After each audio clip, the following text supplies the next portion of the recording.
Hey, what's going on, Periscope? Keith B Dixon, it's official.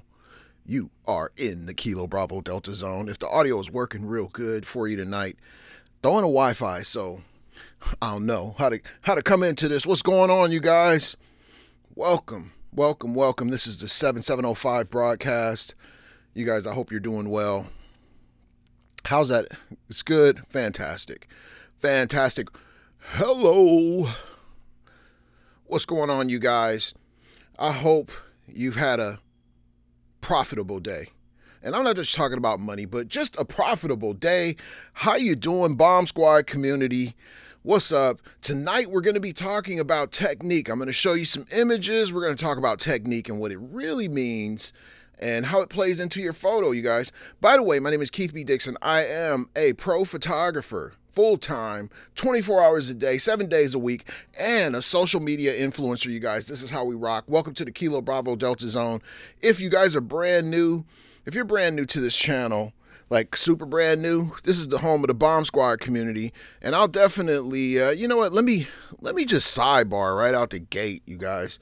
Let me take you over to our Bomb Squad page just so you can see exactly what it looks like. See, this is what I love about this whole live thing. You know, you start out on one agenda, and then you just go to the next like it's nothing. I don't know, like, if it's not like nothing, but anyway, it sounded good. Anyway, let me show you the Bomb Squad community page. Here it is right here. All you got to do is request to join. As you can see, we have 26 people waiting to join. We're vetting out the community, making sure we don't have people slipping and tripping, cussing and fussing.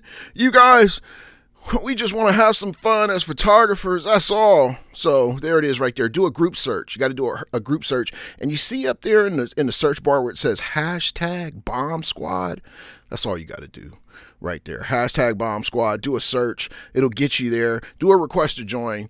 And you know what? Let me tell you what the criteria is, just really quick, just off the cuff, you guys. What I do is I go through and I actually look at your Facebook page to make sure that there's nothing in there that would be of conflict, because we do have kids in the community. We have people that watch our broadcast, and I definitely wouldn't want to offend little ears. So it's very important that, you know, you just kind of fit those guidelines. And if there's a problem, let's say you don't get added, contact me, because you know what? That might just motivate me, because you might be motivated to join the group. I don't know. Anyway, there it is right there. How you guys doing? If you see me looking off to the side here, I'm actually looking at your comments. If you see me looking off to the side, I'm not looking at this side. I'm not looking. I'm looking at your comments, just so you kind of get a feel for it. So if you want to ask me a question, you'll see me looking over to the camera right, your camera right, and I'll be able to get your questions. So tonight, you guys, we're going to talk about technique. And, you know, I always like to do a couple commercials before we get into just about anything that we do. You guys, be sure, watch this. Be sure to get it right there. The Keith B Dixon podcast. It's the Kilo Bravo Delta Zone podcast, and you can find it at online.keithbdixon.com, or I'm sorry, podcast.keithbdixon.online. You can find it there. So it's podcast.keithbdixon.online, and I'll be putting the address up as we blast through this broadcast tonight. Let's do names and locations. Let me see who's in here tonight. I want to see who's in here tonight. So yeah, we're back to the high tech. You guys are going to be getting it this way for a little bit. Names and locations. If you're brand new, be sure that you put your first name in, so I can kind of develop some type of relationship with your username. Antoinette, Captain Antoinette. There she is, Commander Amber. Steve, what's going on? Calvin from Fort Worth. Nicole from Cincy. Commander Amber all day. What up, though? Natalie from Arizona. What's up, Natalie? There's Cheryl from, hey, you guys, Cheryl's got a dope portfolio developing. I got to put some pressure on her. There's our Exposure 101 account. There he is right there, all the way from the Bay to the A. My man, Steve, what's up? There, DG, what's up, my brother? DG, Michelle, what's going on? Captain Joe, what up, though? That's how we do it when we introduce you. So if I forget about you, I'll come back to it, you guys. No worries. So look here. This is the section that I love, you guys. This is the news and entertainment section. Now, I got some interesting things to talk about. I saw something really interesting, and it really just kind of fit, you guys. It really did. And as you know, I produce a daily. And it's called, you guys, watch this. You got it. This is gonna crack you up. Hold on. Oh, there we go. It's called the F Stop It Now. Now you can read into the F Stop It part any kind of way that you want. It's one of those things. But it's F Stop It Now. It comes out at 10:30 Pacific Standard Time every single day, curated with a lot of different photography stories. And what I do is I go through and I look for videos, anything related to photography that may be cutting edge in terms of news, and then we just make it happen that way. So in this page right here. Now, as I was looking through it, I'm not going to go through the whole thing. Like, you know, for instance, there's always social media stuff, because as you guys know, I am a social media influencer, so why would the Daily not have it? But check this out. Man on the grind for real. You guys, check this out. I saw this article, how I plan my landscape photos for the highest chance of success. And I got to tell you, that, you guys, is dope, right? It's just a reference point that I need to prove a point. Now, sometimes people will say, that's just a little too much work. That's a little too technical. And look at the images I'm getting anyway. I'm not putting in that extra work. And you know what happens? They don't get the extra reward. They don't get the extra progress. They don't get the extra excitement. Matter of fact, they don't even last that long. But watch this. This guy is he's in North America, near the North Pole. His name is Albert Doers. And if I'm pronouncing his name wrong, I'm notorious for that. He's a professional landscape photographer from the Netherlands. And watch this. So you got to go through and read this. But look at this stuff. He uses the Weather Pro smartphone app. This guy he looks at how fast the wind is moving. Look at this. Cloud cover, fog, mist, everything. And that's how he plans his pictures. And people would always ask him, like, how do you get these pictures so perfect? Well, it's a combination of technique and homework, you guys. Literally. It doesn't matter that you're shooting weddings or portraits. You still got to do the work beforehand. You still got to do the work during, and you still got to do the work after. Hopefully it all comes together. Is this making sense to you guys? You got to see this. Anyway, you go to F-Stop It Now and just click on the article. It's one of the lead articles at the top. Look at this image. Come on. Come on, you guys. Now, they're up near, I think the Netherlands is north. Don't get me... don't get me lying on my geography. I think it's north, right? And look at it. It almost looks like the clouds from the Northern Lights, you guys. I just put those two together. So, by the way, I'm doing a dual broadcast on YouTube as well. So I'm broadcasting on YouTube. So if you're a YouTuber, I'm there for you right now. We got to get the YouTube cracking, you guys. I got the Instagram rolling. It's on fire. So guess what? I got to do the same for the YouTube. So there it is. Look at that image, you guys. Pretty amazing stuff. Pretty amazing stuff. And he's got, look at this right here. Just the colors and how it's blended together.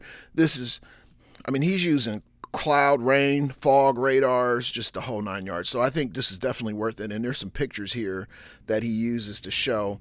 I use Photographer's Ephemeris and a couple other programs when I'm out and I'm trying to figure something out that I want to capture, you guys. But look at this. Look at this kind of stuff right here. Look, if you're out there on a wing and a prayer, that's all you're ever going to have. I'm just saying, right? Get on the A team and start planning your stuff out. Doesn't matter. Okay, so what? You're not a landscape photographer. Get on the A team and start planning your stuff out regardless of what you do. Develop a system or a process. I guarantee your photography game will take off, you guys. Is that making sense? Is that making sense for you? I want you to put in, I want you guys to put in a 2.2 for me. If you're watching 2.2, I want you to put it on the YouTube side if you're watching, or the Facebook. Either way, you guys engage me. Yes, the 90PT will help you. I talk about it in the 90PT all the time. If you're in there, you guys, and believe me, the platform is coming. I'm working on it, you guys. It is so much work to put this stuff together. I don't know why I'm just a glutton for punishment, I guess. 90PT. Go to, here's how you can find, if you want to sign up for the 90PT, let me just take you there really quick. Hang on. 90PT is workshops. Here's our 90PT. If you want to sign up for it, you guys, here's a way to do it. And all you got to do is go to workshops.keithbdixon.online and just navigate to the mentoring and online programs. And there you have it right there. You can sign up, and I'll get some emails. It usually takes about 24 hours, no longer than that. I'll get you logged in. We have a brand new platform coming, and I'm working on that right now so that you guys can, one, take advantage of a payment system, and two, we can break out some of the classes. So they're going to cost more though.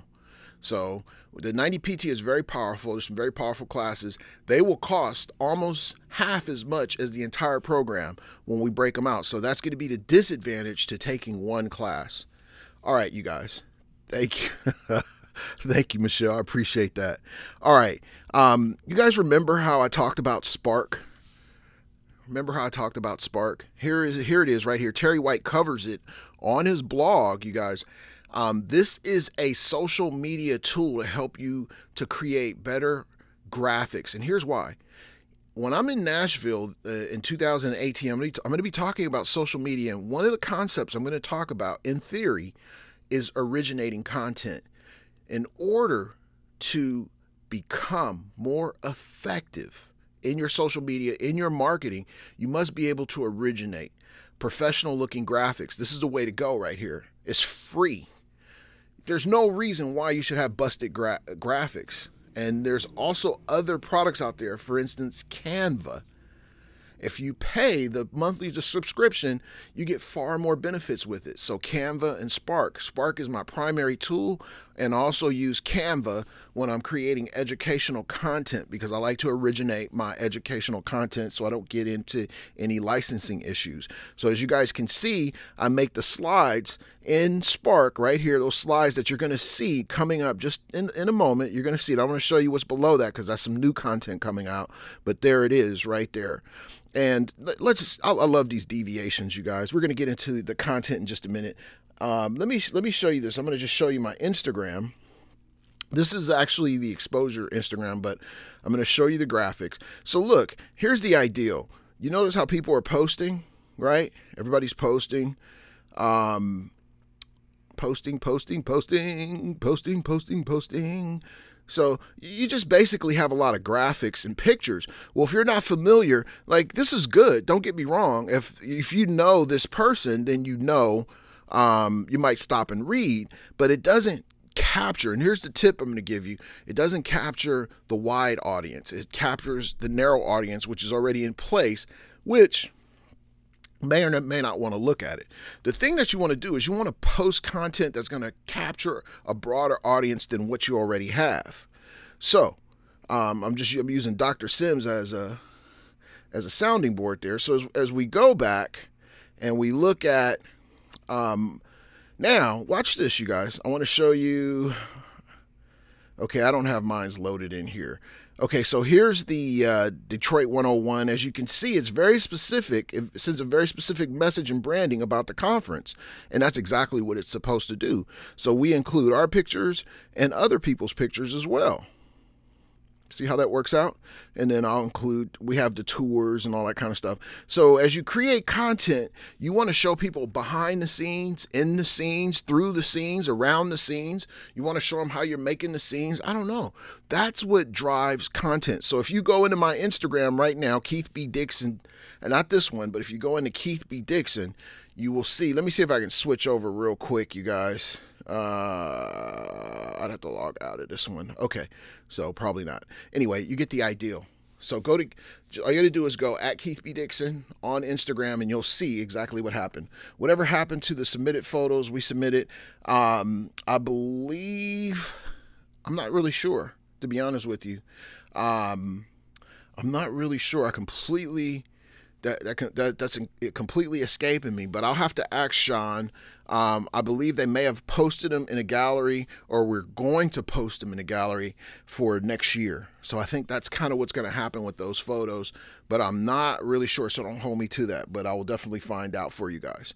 All right, remember I was telling you about the podcast, you guys, and I would share a link with you. Here it is right here. This is a graphic that is created in Spark because I want it to be as professional as possible. And I need to do it myself because I need to get it done quickly. I don't want to be waiting. I don't even want to wait a day. I want to get it done like right now. This is the right now thing. Thank you, millennials. I appreciate you all day. And all you baby boomers that invested your money in technology, thank you, because now you're allowing me to do stuff like this, you guys. Is it making sense for you now? Because we are originating content now. Is it making sense?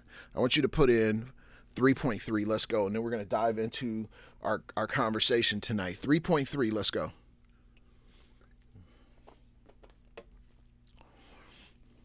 Now watch this, you guys. You're going to notice that I am using my own images. Not theirs, mine.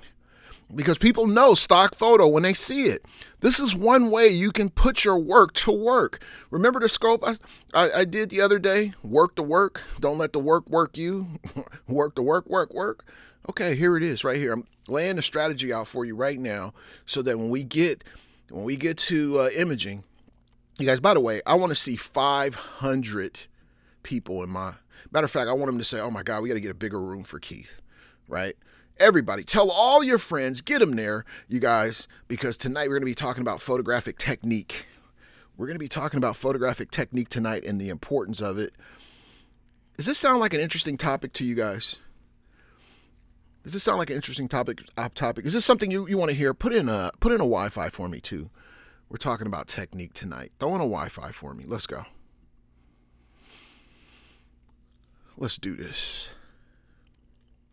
Thank you.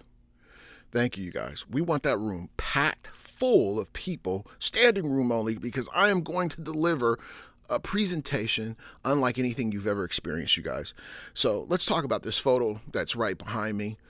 Isn't that something? Let me tell you, sometimes you are going to do some things that are probably pretty dangerous. And I'm not going to encourage you to do them. Trust me, I'm not going to encourage you to do them. But this was a dangerous photo because there was an eruption just the day before, and the lava had flowed out onto the road that we had detoured around. It was a small detour, and I got to be honest with you, I was a little scared because the first thing that happens, you start to experience an earthquake, and then that stuff goes, you're toast. And it's not so much the lava, it's the sulfur that sucks all the oxygen out that gets you. But I had to get this photo, you guys. And we're back. They had put up some ropes, and it was completely dark out there. You could not see the hand in front of your face. And this is where technique and know-how is going to get you a photo like this.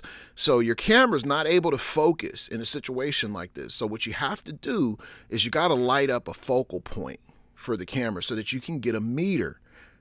It's not so much the focus itself, because you can manually focus. There's light out there, but this light wasn't enough because it was super dark. What I had to do to get the meter to work so I could get the right exposure is I had a flashlight, a really strong one, and I shined it in there, and that's how I was able to get this. And I did it pretty quickly and got out of there because we were breathing sulfur. It was pretty scary, you guys, to say the least. They had a park ranger out there who was on duty just in case something went down. They could try to get people out of there. So this was photographed in Hawaii on one of the islands. I can't remember which one. This is back when I was doing a Hawaiian tour. I was literally going from island to island making photos. So technique is everything that you're going to do to create a photo. If you don't have it, your likelihood of creating a photo is good, but it's not great or outstanding. Is this making sense for you guys? Is it making sense? I wanted those clouds to work, or not the clouds, but the smoke. I wanted the fire to be the fire, because typically what happens is the fire comes out super white and it's blown out. I wanted the detail around that crater to look like the detail around that crater as I saw it. Is this making sense? I want you to put in a Wi-Fi for me right now. Go ahead and drop in a Wi-Fi. Okay, looks like we got a good crowd over here on the YouTube side now. Thank you, you guys. Thank you. Put in a Wi-Fi on both sides for me. If you're watching on YouTube or Periscope, my name is Keith B Dixon. I am a pro photographer out of San Francisco, California. I'm also the co-founder of Exposure 101 Detroit. You guys, it was free education. Now it is high-level education at the best value. That's what it's probably going to be this year. Thank you for tuning in. All right, let me take you to this next photo. Now look, it doesn't matter. It doesn't matter what you're doing, you guys. It doesn't matter what you're doing. Here's the deal. When you use technique, you can make the boringest photos look interesting. Compositionally, using lines, using shape, lights, darks. As you can see in this photo, I'm literally at a bus stop in downtown Seattle, and I'm just walking around, literally trying to figure out how I can make interesting photos. And I'm totally relying on something called, who can tell me what I'm relying on? Who can tell me what I am relying on? It's something that I talk about a lot. Can anybody guess? I want you guys to put it in on either side, on the YouTube side or the Facebook side. I am relying on a process. Does anybody know the name of it? Really quick. And I'm going to flash that process up on the screen.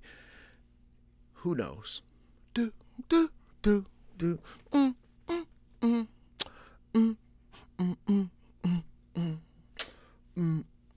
Boom. Anybody knows the process that I'm using to make photos when there's nothing that you can see?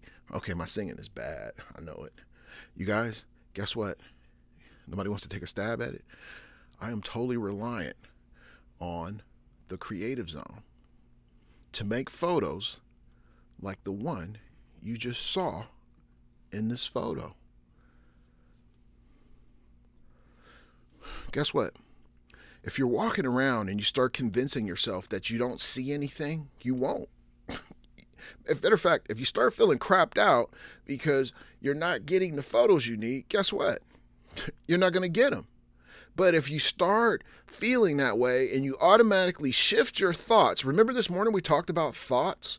You shift your thoughts over into the creative zone and you start thinking about step number one, which is the absorption. I'm going to stand at this bus stop and you know what? I'm going to start looking for the lines. The lines and the shapes, the colors and the textures will guide you to an image. I guarantee you this. And you can create something just like this that is made in the simplest form using a bus shelter and some people. I'm just saying. Is this making sense for you guys? Does this sound like something that is free, full of value? If it is, I want you to put in 4.4. Let's go. 4.4. If this is free, full of value, let's go. Religious point of view all day. Boom. If you're not in a 90 PT, you might not even know what I'm talking about. Have you guys seen, and I'm going to pause for a second after this. 4.4. Let me see a whole bunch of 4.4s on the YouTube and Periscope side. Let's go.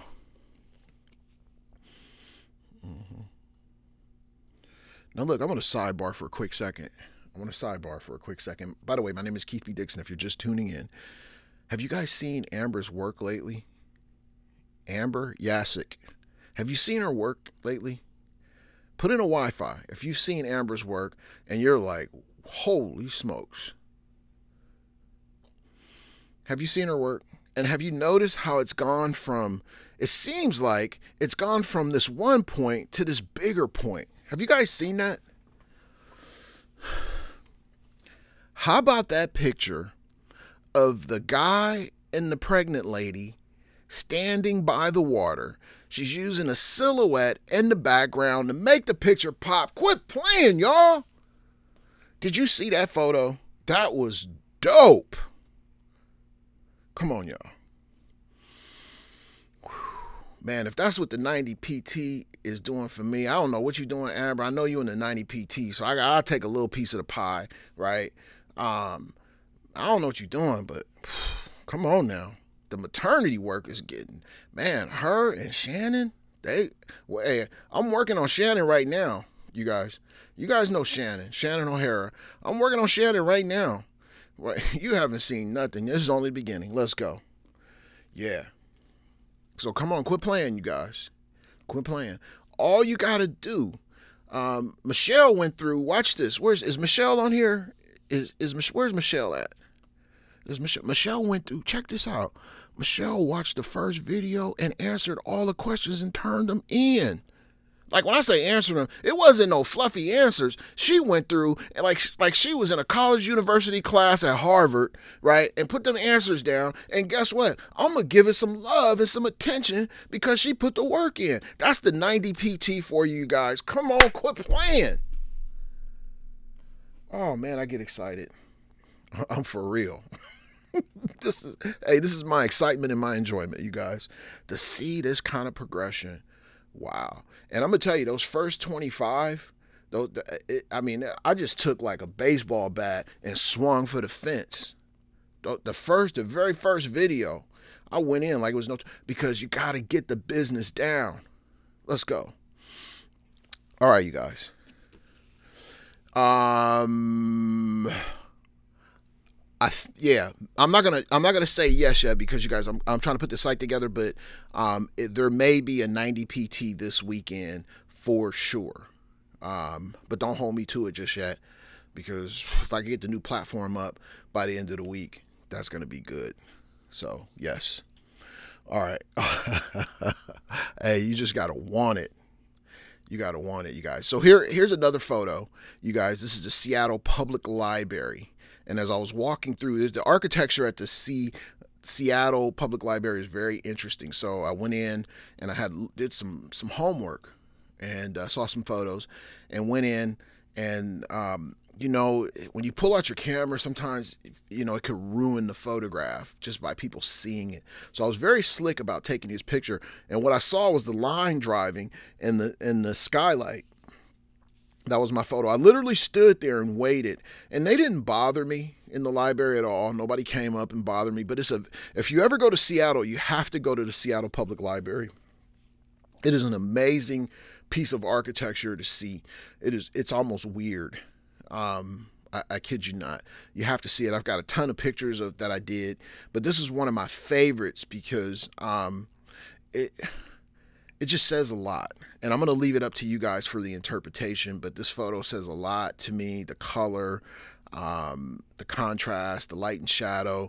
And I was shooting pretty quick because, as you know, those escalators are moving. And once it moves out of position, your photo's pretty much toast. And so I was shooting pretty quick. And this is where you have to know your game, you guys. I was doing a program called The Revival when I made these photos. So this the Revival is insane. And, I might offer it again, but it's for a very select kind of photographer. Because in the Revival, let me explain what the Revival is. The Revival is the type of workshop where we all sleep in a dorm together. We all get up at the same time. We shoot for about 12 to 14 hours. We edit images for 2 or 3 hours. We go to sleep for 2 or 3 hours, get back and do the same thing over and over again for 3 days in the cold and rain. It is not for everybody. And we sleep in a dorm because it's cost effective and cheap. So you got to be able to walk all day long. You got to have endurance to stay up. It was grueling, and that's when I made those photos, you guys. So it's a program. It's fairly it's expensive because you got to fly there. You save cost on the room and the money, but we're sleeping in this huge dorm, and there's a lot of privacy. Men and women. It's a co-ed dorm, right? So if you're a woman, you're going to be safe, right? Especially you're going to know everybody, but we're sleeping in a co-ed dorm. And that's so that we can create that camaraderie and that unity. Is dope, you guys, to say the least. So if I get some time, I'm going to try to put it together. It usually happens in the winter. So in the wintertime when it's raining and we're out there in the rain, in the cold, and it's typically about 30 degrees, you guys. Yep. So you get engulfed, and you got to be in walking shape for sure. You got to be able to lug your gear. All right, you guys. So that's the Revival. I don't know if I'm going to bring that back. I would have to really just kind of put the feelers out there and see. But that's the revival, and this is the type of images we make in the revival. All right, here's another one. So sometimes you can create landscape photos without setting up on them. So typically when you think of landscape photography, you think I'm going to set my tripod up and I'm going to go for it. This is an image that I took as I was walking on an event that I was photographing for the YMCA. Oh boy, that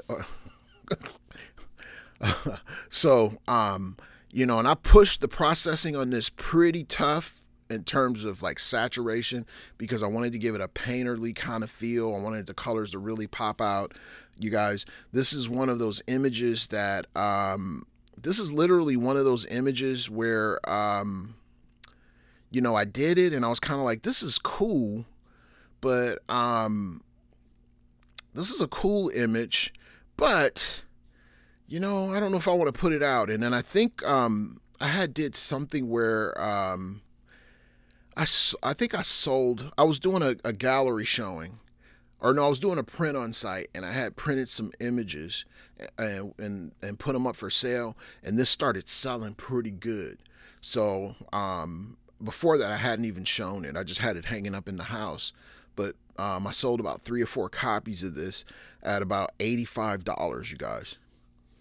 I think it was about 4 copies for about $85 in these little frames, and that's when I put it out. So I was like, oh, okay. So it's just one of those things that I shot for myself, and it worked out. So sometimes you're gonna feel like, you know, I don't know if this image is any good, and then you just kind of bury it. But sometimes you just got to put it to the test and see how it does.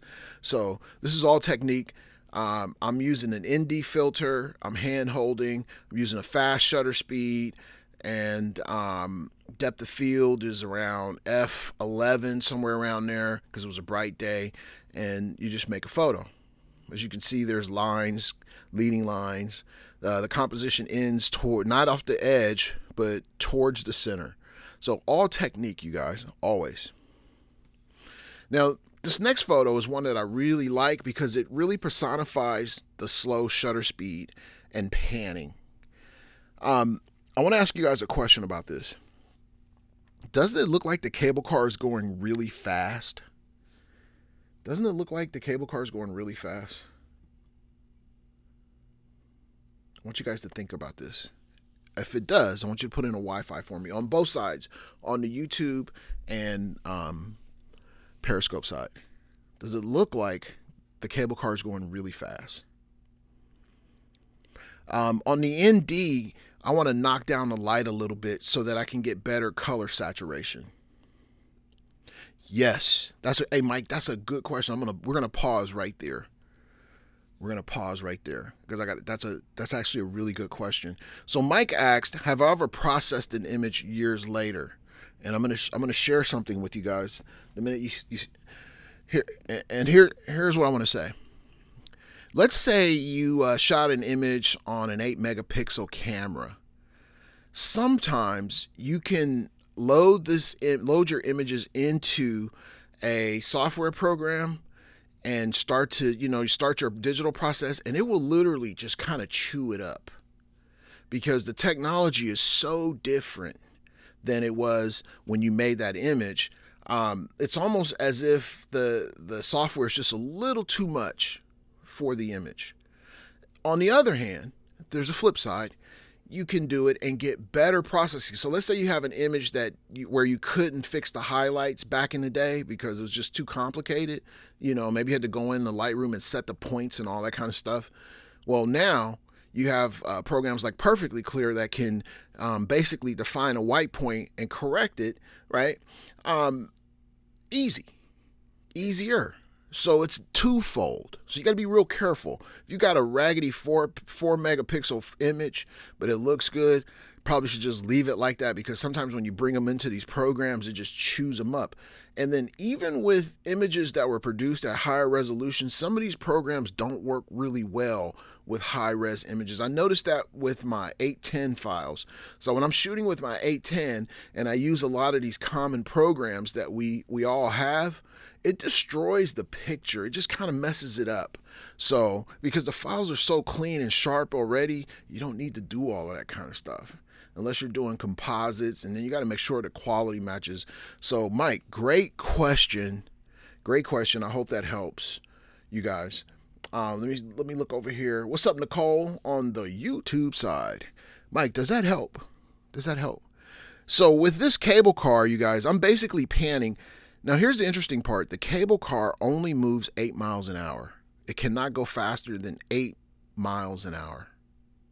You guys, I know for a fact that cable car is only moving 8 miles an hour, but it looks like it's moving faster because of the technique of the photo. So I'm standing across the street and I'm panning. That lady standing on the front is bracing as if that thing is going so fast he can't slow down.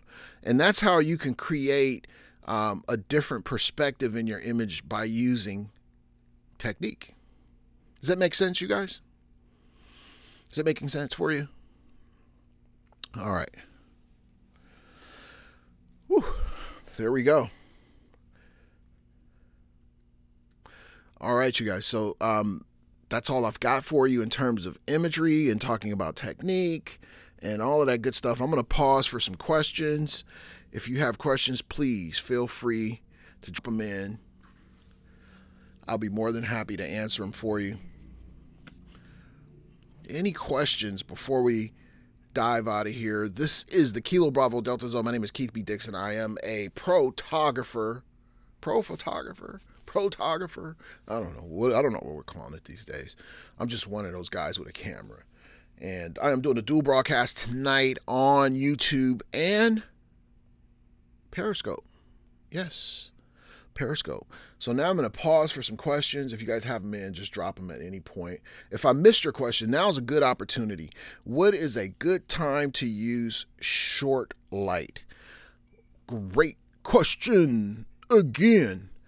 Now, if you got somebody with a wide face, and I'm going to give you a couple solutions. If they have a wide face, you can short light them to make their face look smaller. So basically, a majority of the light's going to fall right here. That's what we call that short light, you guys. The problem with that is you don't want to do something like that if you're shooting headshots for the company website. Because when they shrink that photo down, you're going to have this darkness. It's just not going to look right. It's going to look cynical, diabolical. So in that case, you want to shoot a super white, and you might want to just check your camera angle as to how they look versus using lighting. So it's either going to be one or the other. You're either going to short light them in a situation where you're doing something kind of dramatic or portraiture, or something more traditionally portrait. And then if you're doing something for the company website or a conference photo, whatever the case is, don't short light them, shoot them super white, and then you just narrow your angle of the face as opposed to shooting it like this straight on. You're just going to turn it. And sometimes with the super white, you can create a little bit of shadowing in the face. Just a little bit. You can get almost a third to, and you can measure this with a meter. You can get a third to almost a half stop difference and still look good. Does that help? Oh, and then Mike says, watch the lens choice. Thank you, Mike. Look, let me beat up on some photographers real quick with this one. Don't use those variable lenses to make portraits unless it's a 2.8 telephoto, you guys. Please. When you come out there with that 20 to 124 and those variables, even a 24 to 70, they sell that as a portrait lens. It is not good for portraits, you guys. It's too much glass on the inside, and your angle of view is so wide. Unless distortion is one of your goals, I wouldn't go to a telephoto like a 70 to 200 or 135, 85, 105, and work with those for your portraits, because you can control a lot of the distortion that way. Does that help? Does that help, y'all? Oh, you found that out? Yeah. And plus they flare. They create chromatic aberrations. They flare. And you'll be like, hey, man, why is this happening? Because you got this lens on here that doesn't really work. That's why. There's nothing you can do about it. You can change the light 100 different ways. It's still going to flare. There's nothing you can do about flaring. Perfect. Any other questions before we dive out of here? Any other questions before we go, you guys? Let me look over here on the YouTube side. Thank you for watching. I appreciate you guys all day, every day. Okay, go for it. Afro Rhonda. I'm going to say Rhonda. What's up, Rhonda? Go for it. Go for it, Rhonda. And thank you for tuning in, by the way. I appreciate it. Okay, so while Rhonda's typing her question in, because I know she's probably sitting on the phone. Women usually type really fast too, by the way. What's the difference between the second PT? There is no second PT course. That's gone. It's just one PT course. And then what I'm going to do is I'm going to break out separate courses, because some people, they don't want to do 12 months, you guys. For whatever reason, they don't want to commit that long. But it's going to cost you more money. It's not going to, I'm going to tell you right now, you're going to pay dearly. Yeah, the second one is not available. There's only one. Only one 90 PT. And that is, let's go here. Let me show you. And I'm going to take that down, by the way. Let's see here. So the one you want to sign up for is the blue one. Using 1.8 for headshots. Okay, I know you typed that question and I was looking down. So I saw, is it good? Let me know if this is right, because I kind of saw it pop up. Is it good to use 1.8 for headshots? Is that, am I close? Would it be good to use? Yeah, you want to sign up for the blue train. Is that the question? Let me know.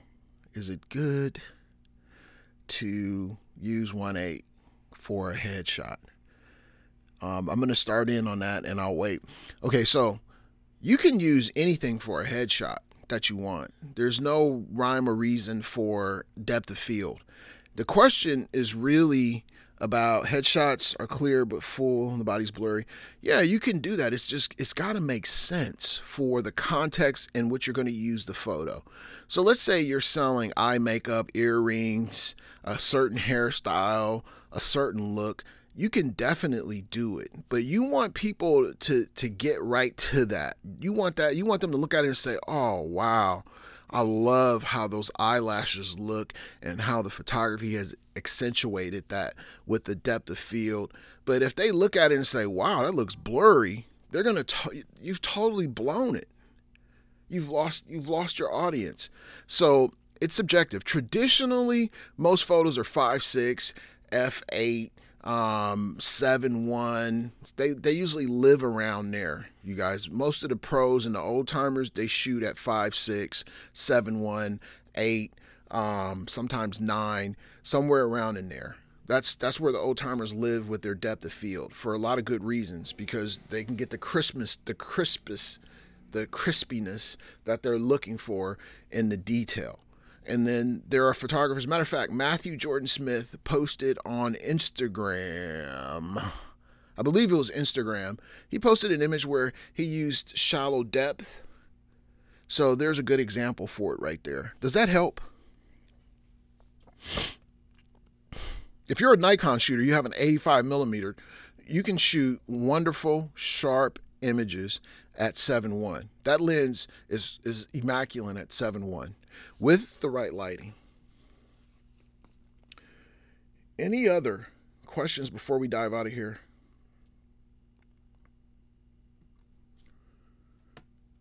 Any other questions, you guys?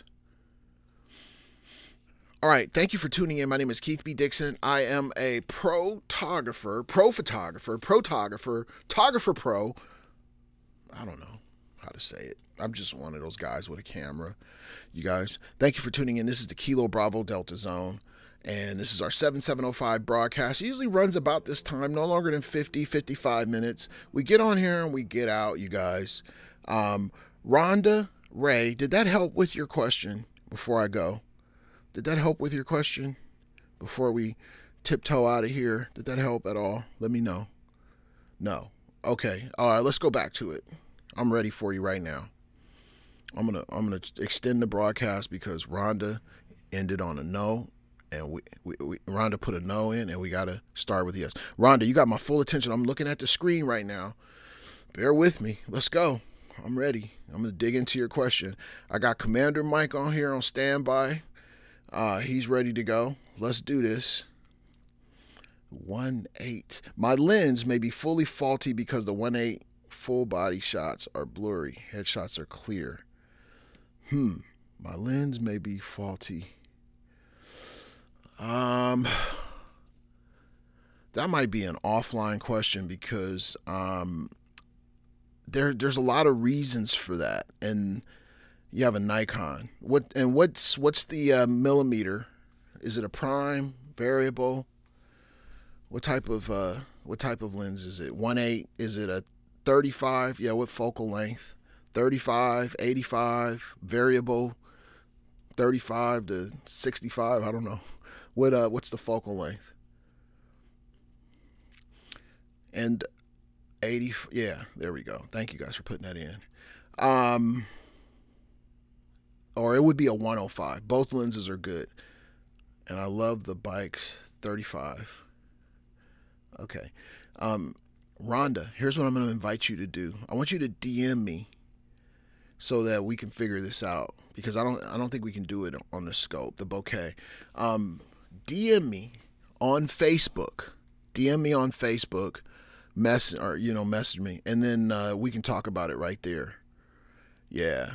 And I could probably get you a better answer, because I need to ask you some very specific questions to really understand what to tell you. But I appreciate you putting that information in there. And promise me, because I'm going to put you out there right now. So promise me you are going to DM me so we can solve this. Promise me.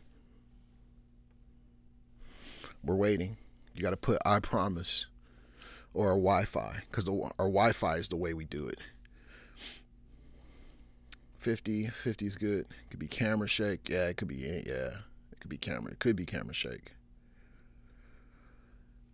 Let me know, Rhonda, if you're going to join the group. Okay, good. That's even better. Matter of fact, go in and join the bomb squad. I'll add you since you're on here. You got a 50. Okay. All right, you guys. There it is right there. Rhonda says she's going to join the bomb squad. She's going to do a request to join. So I'm going to go in there and I'm going to look for Rhonda, and I'm going to add her, and then Rhonda, you're going to post your question. Thank you for tuning in, you guys. I appreciate you. Let me just check right over here on the YouTube side, because I've been notorious for neglecting YouTubers, and the YouTube has actually the best resolution, you guys. Thank you for tuning in. I will see you in the morning for Morning Motivation off the top of the dome, you guys. This is Morning Motivation is for the creative to entrepreneur. If you're in business to become a photographer, a creative, whatever the case may be, this Morning Motivation is going to be a scope for you. It's not so much about photography as it is about the mentality that you need, the mindset that you need to become a photographer or an entrepreneur, you guys. All right. I will catch you in the morning, 7:35 Pacific Standard Time. You guys, thank you for tuning in. I appreciate you. Let's go. Let's do this. Seize the night. Peace.